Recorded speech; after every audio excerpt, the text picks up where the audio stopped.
So that's just the front page. That's just me. It's me again. Tells you a little bit about me there. So I modified this slightly for you because I've used this for 6 days and 6 weeks and different things. If you want to, it may be helpful, if you've got time, for you to step through this guide before we meet. Find 30 minutes in your day, every day, where you either work on this guide or you reflect. If you want to, and if that, if that pleases you, you can write in the guide or write in a journal. The reason why the 30 minutes is because for someone like me with a very busy head, I had to create a habit of slowing down. It wasn't natural for me to slow down. And I find that if I have a specific little spot or a specific time of day where I say this is my time to sit and be quiet, then I'm more likely to do it. And so that was the intention behind that. So if you're already good at that, then you don't have to carve out an extra 30 minutes. But if you don't have quiet time for yourself, then I encourage you to consider that. And if you've never done quiet time, then start with 5 minutes. No, you don't have to start with 30 minutes. For some people, 30 minutes is really scary.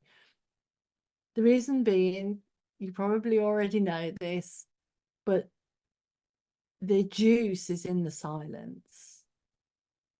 The real listening to ourselves and listening to life is in the quiet of our mind, not in the ideas, not in all these many things that we come up with, but in the quiet.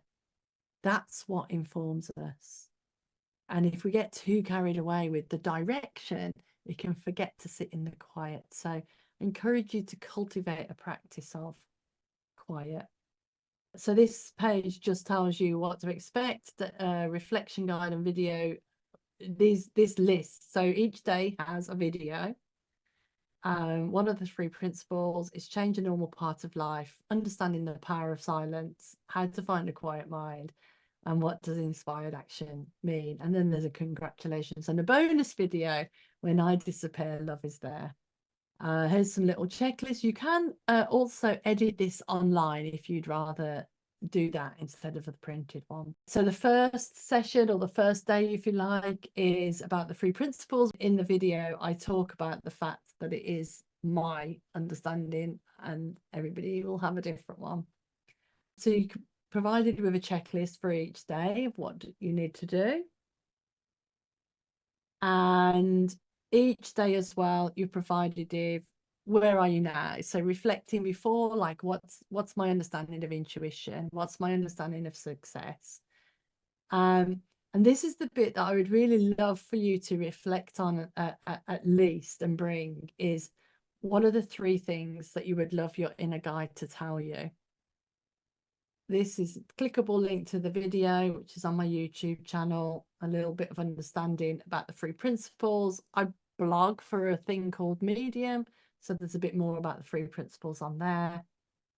And then after each video, there's also some more reflection time. So, basically what's new? What did you see? How did you feel?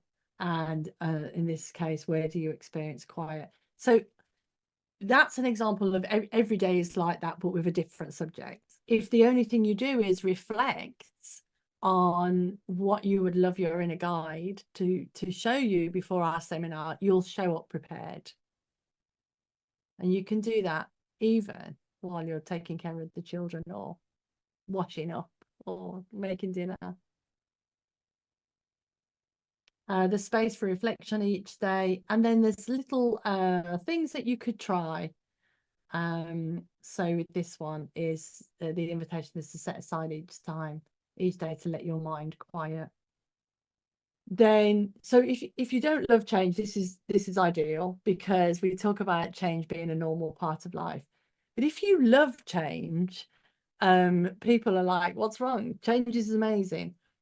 Then the idea would be to consider on, what's what about change what is it that you love? Like, why do you love change? What does it give you? What does it mean to you? How do you respond, and how would you like to respond differently? So some people who love change actually are always hopping from one thing to another and never finishing. So they might want to finish something. They might want to say, I don't want to get bored all the time. Watch the video and then reflect on anything that you saw differently. See, follows the same format. So then I moved on to silence. I was doing this work for maybe 8 years before I really, really appreciated the power of silence and the power of rest. And rest can mean so many things. Rest can be just getting up from your computer and breathing. So again, you do your reflections before. Where are you now? How do you feel about silence? How would you like to feel about silence? Watch the video and then reflect on anything that you see afterwards. So one of the habits that I notice that I have, and I have to constantly get over, is if I'm just left to my own devices, what do? I pick up the phone. So, you know, just almost instinctively, like, oh yeah, I've got 5 minutes, or I'm scrolling on my phone. And I have to constantly notice that for myself and just go, do I need to pick up my phone right now, or can I just have a moment? So maybe that you have some habits that you fill the gaps in. We all lead such busy lives, right? Something to try. Listening to someone with nothing on your mind. But again, it's something that I think constantly evolves. You know, when you really listen to someone with no agenda, nothing on your mind, nowhere to go. It's so wonderful, so powerful. You hear so much more. Therefore, find your quiet. And I do feel like your quiet can be different for everyone. So I was running a workshop for people, and one of the participants said that she had a daughter who had something wrong with her body, that she had to be seen by a physiotherapist, and the physiotherapist gets her to lie down, you know, and said, be still. And the daughter twitches a lot and moves all the time. And the mother said that she was saying, no, they said, be still, be still. And the physiotherapist touched the mother on the arm and said, that is her still. So it's important to remember that our quiet will look different from the next person's quiet.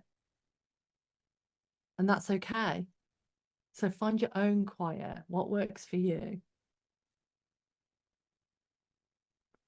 A little checklist. Reflection before the video, watch the video, and then another reflection afterwards. And then the trying that day is yeah, something that I find really hard. Find a time to do nothing and let your mind be completely empty. Here's a funny thing. When I'm doing a group like this, I have a completely empty head. But as soon as I'm just in my life, the head's full. It's like the volume gets turned off. I used to think as well I could do that on a train. I always like do loads of creative stuff on a train. So I used to think that I had to always get on a train to do anything creative. And then finally, day 5 is taking inspired action. And so you have your checklist. Where are you now? What does inspired action mean? What inspired action would you like to take? This is not about SMART goals. This is not about, you know, create the impossible, where you've got to do stuff. Even in create the impossible, in fact, it's about mindset, isn't it? It's about finding that beautiful dance between the form and the formless. between our intuition and our actions in the world.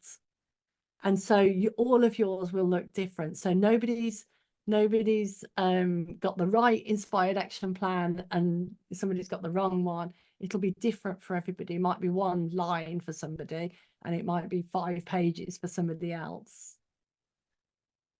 But we'll be looking for the simplest. What's the simplest step? What's the simplest guide right now? What's the thing that you could do right now that could take that forward? A video to watch, a reflection. My favorite question is, what action keeps occurring to you that you're ignoring? You know, like, maybe you don't have this, but I have that. I need to go to the bathroom thing. And then I go, oh yeah, I'll just finish this first. Or I'll just, a bit longer. And soon, I'm dancing about in my chair because my body's going, you really do need to go to the bathroom right now. And I'll ignore it. Well, I think that happens often with all sorts of intuition. You need to open the window, you need to get a bit of fresh air, you need to go buy this notepad. Whatever it is, we get these simple nudges, and sometimes the way to find out what next or how do I get unstuck is to listen to, what am I ignoring? Because I'm waiting for this great big all singing, all dancing insight. What am I ignoring every day that doesn't seem relevant but usually is? And space for reflection, and then something to try, and another space for reflection, lots of reflection. So how does that all sound to you?